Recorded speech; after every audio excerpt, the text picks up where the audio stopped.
Satan is constantly testing us because he's constantly roaming, seeking whom he may devour. Don't let that be you. I love what Jesus said when he had been fasting with God, and he had been there for 40 days, and Satan comes tempting him after he was the closest he had been with God. Satan comes to tempt him. Why? To see if he can steal his purpose. And what did Jesus tell him every single time? Satan, it is written.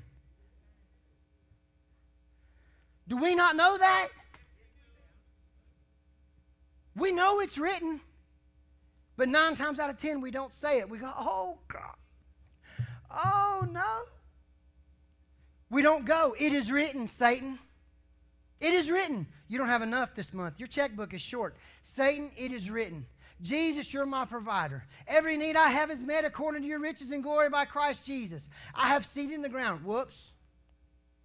Do you have seed in the ground?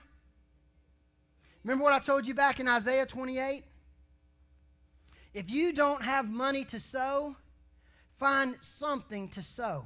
You've got to have seed in the ground to have a harvest to call on. Hey, if you don't have work, come to the church. We got stuff you can do. We got stuff you can clean. And I promise you, every person that has ever come and set their hands here at the church has immediately found something to do. God has immediately blessed them.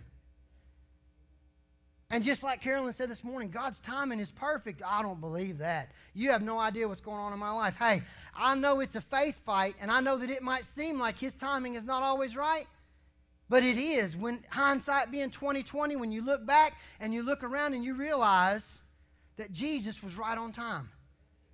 It hit right at the right time. So what does it mean to be really saved? What does salvation mean? To save means to rescue.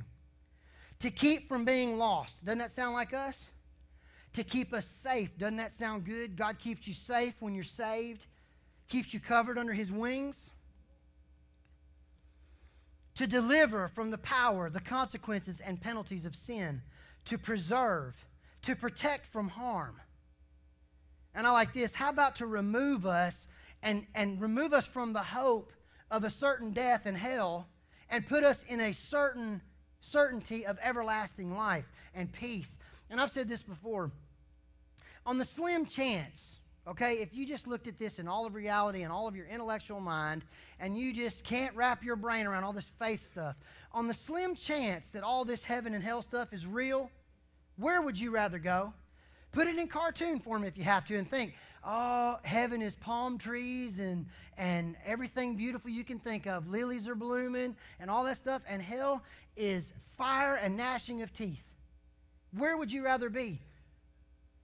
It's very elementary. It's one of those things you just think, well, I'd much rather go there. So is it really that difficult then to cross over? Like Mom said the other day, what in hell, what does hell offer you that you want?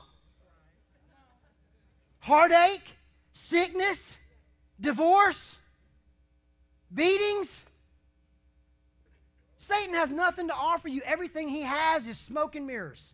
He'll make it look good until you actually commit, and then once you commit, it all breaks loose.